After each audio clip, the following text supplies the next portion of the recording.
ಹನ್ನೆರಡನೆಯ ಶತಮಾನದಲ್ಲಿ ಬಸವ ಕಲ್ಯಾಣ, 21ನೆಯ ಶತಮಾನದಲ್ಲಿ ನವಕಲ್ಯಾಣ. 12ನೇ ಶತಮಾನದಲ್ಲಿ ಅಂದು ಜಗಜ್ಯೋತಿ ಬಸವಣ್ಣನವರು ನಿರ್ಮಿಸಿದ ಅನುಭವ ಮಂಟಪ. 21ನೆಯ ಶತಮಾನದಲ್ಲಿ ಇಂದು ಜಂಗಮ ಜ್ಯೋತಿ ಶ್ರೀ ಸಿದ್ದರಾಮರು ನಿರ್ಮಿಸಿದ ಅನುಭವ ಮಂಟಪ. ಅಪರೂಪದ ಮಿಲನವಿದು, ಜಗತ್ತಿನಲ್ಲಿ ಯಾರೂ ಬಿಡಿಸಲಾಗದ ನಂಟಿದು.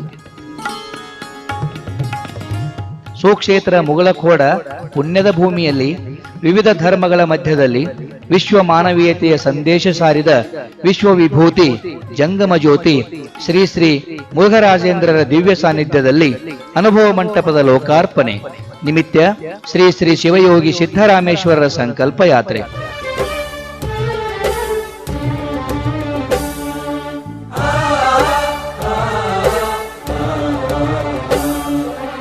ಅಂದು ಬಸವಣ್ಣನವರು 770 ಮಹಾಶರಣಗಣಗಳನ್ನು ಕೂಡಿಸಿದ್ದರು ಎಂಬುದು ಇತಿಹಾಸ.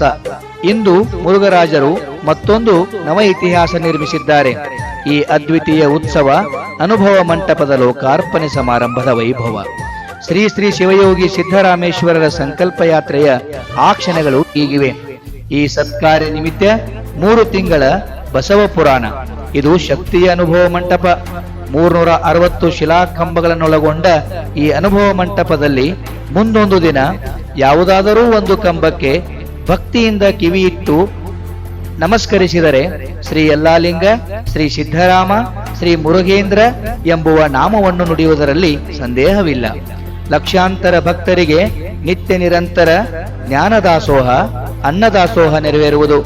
ಶ್ರೀ ಶ್ರೀ ಶಿವಯೋಗಿ ಸಿದ್ದರಾಮೇಶ್ವರರ ಸಂಕಲ್ಪ ಯಾತ್ರೆ ಭಕ್ತಿಯ ಕಾಣಿಕೆ ನೀಡುವ ಭಾಗ್ಯ ವೈಭವ ನೋಡುವ ಸುವರ್ಣಾವಕಾಶ. ಬನ್ನಿ, ಈ ಕ್ಷಣವನ್ನು ಸದುಪಯೋಗ ಮಾಡಿಕೊಂಡು ಗುರು ಶ್ರೀ ಶ್ರೀ ಶಿವಯೋಗಿ ಸಿದ್ದರಾಮರ ಕೃಪೆಗೆ ಪಾತ್ರರಾಗೋಣ. ಜೈ ಸಿದ್ದರಾಮ, ಜೈ ಸಿದ್ದರಾಮ.